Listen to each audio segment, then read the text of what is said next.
What's up, Fit Fam? It's time for another microdose. I'm here with my producer, George. What's up? What's up, Gio? We're back, microdosing again. Yes, again. So, today is a really interesting topic because it is so important. I used to think sleep was something I could do when I'm dead. In the last, I would say, 5 to 7 years, I've rudely been awakened to the fact that sleep is something that you need to prioritize. And it's one of those things that in your youth, you tend to discount, and almost as a badge of power or efficiency, or you're a go-getter and you're an entrepreneur, that sleep is in the way and you don't need it. Yeah, Gio, you're hitting all the right notes, man. Yeah, no, sometimes it makes me think that like there was too many documentaries about nocturnal animals played in their houses as kids that they're just like, we just need to exist at the complete opposite time of reality. But like you did say, it is a badge of honor because at every sleepover, what is the goal? The goal is to not sleep. Right. Stay up. Stay up the entire time. Yeah.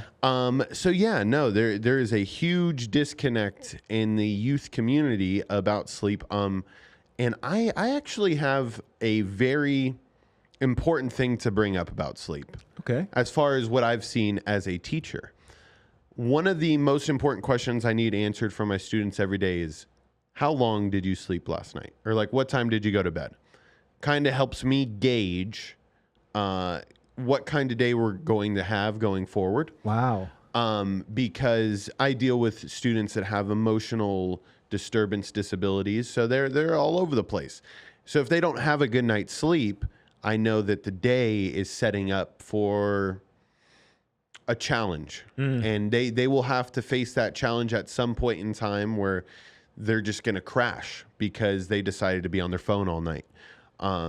So for parents out there, my mom used to do it, and I used to be upset because she was doing it for other reasons, but if her reason was to be that I went to sleep, that definitely worked. Right. These kids are on their phones until 2, 3 in the morning. Right. What else do you expect? Like, they have all this entertainment. They're just shoveling it in their face, Right. and they never put it down until they literally will fall asleep and their phone will still be on, and their phone will eventually die because it's just been left on running, playing the same TikTok. Right. And the cool thing about being a youth in today's world is you can hide your phone under your covers. The lights can be off in the room and no one knows. If the door gets opened up, you turn the phone over and no one will see that you're up. Mm-hmm. So it's easier now to, I just want to watch TV a little bit longer. No, I don't have to. I've got my phone. Mm-hmm. Parents, you should take the phone away at night and put it in your bathroom or somewhere away from your child. That's, I would say, the only way you can win that battle. It definitely starts with the parent, though, too. Like, yes. That's a thing that I've seen with parents. It's like you just you're not practicing what you preach. You know what I mean? And it's got to make you at some point in time realize you're doing the same shit, man. Like, you need to snap out of it yourself, and then you'll maybe get more buy-in from your kids that are not going to sleep.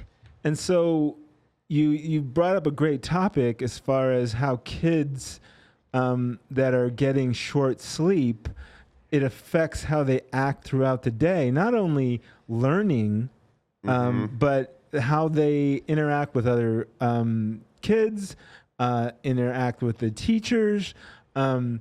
The whole system that we live in, the society that we live in, that starts school at an early hour so that, it's usually not when the parents are going to work. It's usually before that.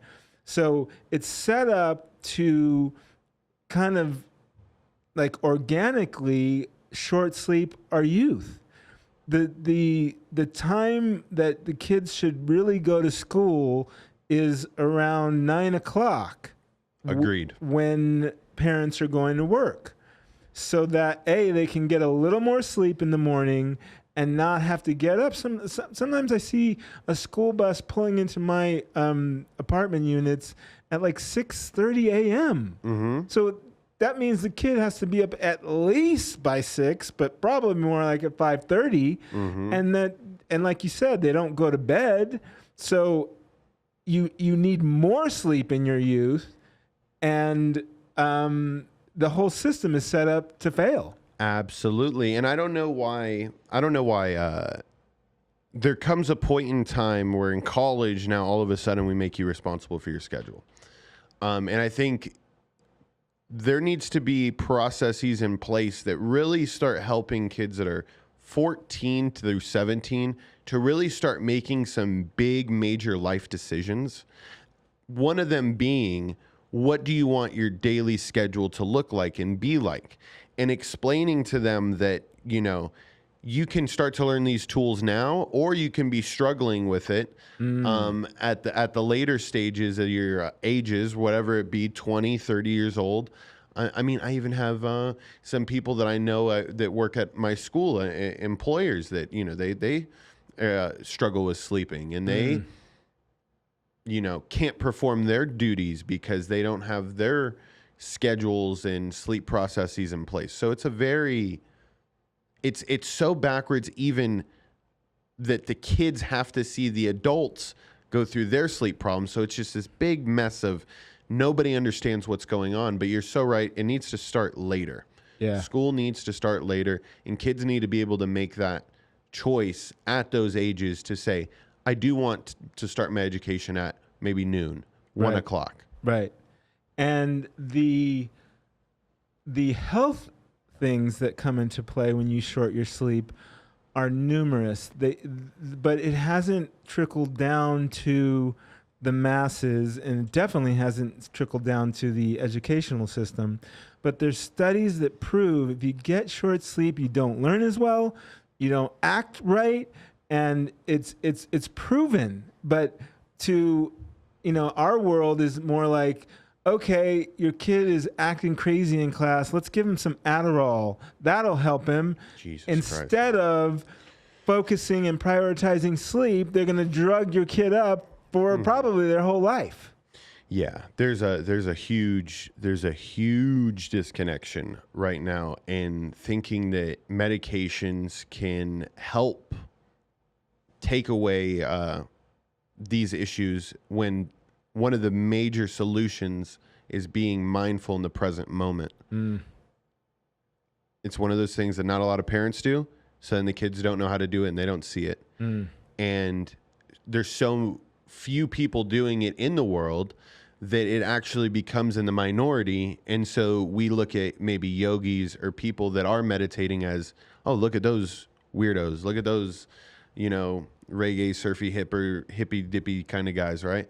But in the reality, being connected to the present moment thus enables you to be able to plan out your day, set your schedule, and then hit those marks of, I do want this much sleep. I understand when I get this much sleep, I am my most productive. None of that stuff happens unless you really spend time thinking about why you are doing what you are doing and connecting with the present moment.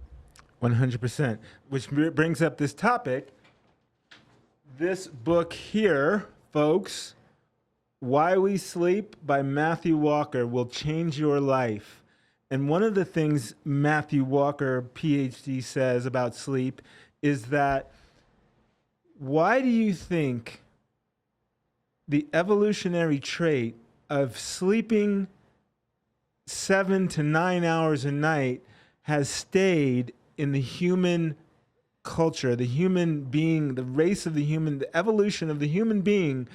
One of the things that we kept as a human is to sleep 7 to 9 hours a night. And this was back when we could have been attacked by some sort of an animal and eaten, or another tribe and killed. We still decided that sleep, as an evolutionary trait to keep, we are still sleeping. That's crazy. That was a very good point to connect that because, nobody's hunting us down, No. and we're staying up till the wee hours of the morning, being on our phones, and we don't have a chance of getting killed. No. Very good point. Yeah.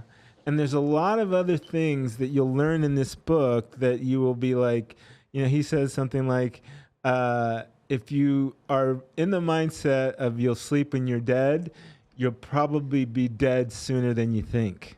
Absolutely. Ow.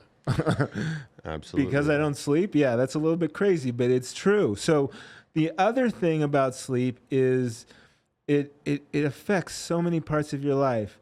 It affects your willpower to maybe say no to junk.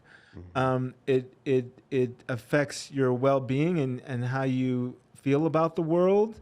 And they've proven this in sleep studies, but they've also proven it when we set back the clock every year for daylight savings. All the things that happen when we set back the clock and get an hour of less sleep a night, there's more heart attacks, there's more accidents, there's more all kinds of things just from 1 hour. And it's not like, anecdotally this happens. Every time all those stats start to raise up after daylight saving, which is great because I think they're ending it, right? Isn't there? They're in the talks of it, but Yeah. I actually now, Gio, that was like the first time I ever made that connection, and then like kind of the businessman in me came out. I was like, well, they're like, if people are making rash decisions, like how can I take advantage of people making these rash decisions? Yeah, no, But I think they are getting rid of it. Yeah. So it's, I just, and it's weird. So when I read this book, Why We Sleep, you got to get it. I just changed my whole priority. Before that, I always was like nutrition first, then movement, then probably two or three other things before I put sleep in there. Now sleep is on top, and I prioritize my sleep. And the problem, I hate to use the negative word like problem, but the reality is as you get older, and you probably heard this before, like you kind of like, you've heard like, older people go to bed early but a lot of them can't sleep. So they're always up really early. It gets harder to get longer sleep when you get older. So you have to, as you get older, you need to prioritize it even more. And you need to lean into it as in your youth because it will affect all of your actions in life so much more. So all I can say is please prioritize your sleep. Try and get 7 to 9 hours. If you want to take it next level, get an iWatch or a Whoop or any other tracking device that will track your sleep so you can really focus on trying to get quality sleep. They actually have a thing called sleep hygiene. Have you heard about that? I have not. So sleep hygiene, there are things like it's our human body as a species is designed to sleep when our body temperature is lower.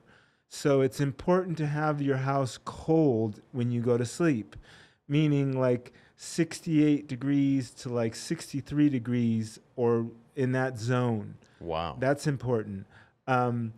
Turning off your devices, an hour before you go to bed, things like that. Trying not to eat, 2 to 4 hours before you go to bed. What else? Coffee, if you drink coffee. Like routine before you, because I have no bedtime sleep routine, and that's Right. huge, right? You like fall asleep watching TV or something like Yeah, that. Yeah. Oh yeah. So they talk about you shouldn't have a TV in your room. You should make your bed locked into your brain to the place where you either go to fuck or you go to sleep. No watching TV, no being on your laptop. Those are the two things that you do in your bed. Because a lot of people end up getting into bed and they're watching TV or they're on their phone, and then they have a problem getting to sleep because it's not in their brain that that's supposed to happen when they're in bed. Crazy. Sleep hygiene. Gotta learn it. Yes. All these yes. things we learn on these microdoses, yeah? Yes, buddy. You got to give it to you in bite-sized pieces, in the vein, right to the vein, with these microdoses of fitness junkies. So until next time, Fit Fam, we out. See ya.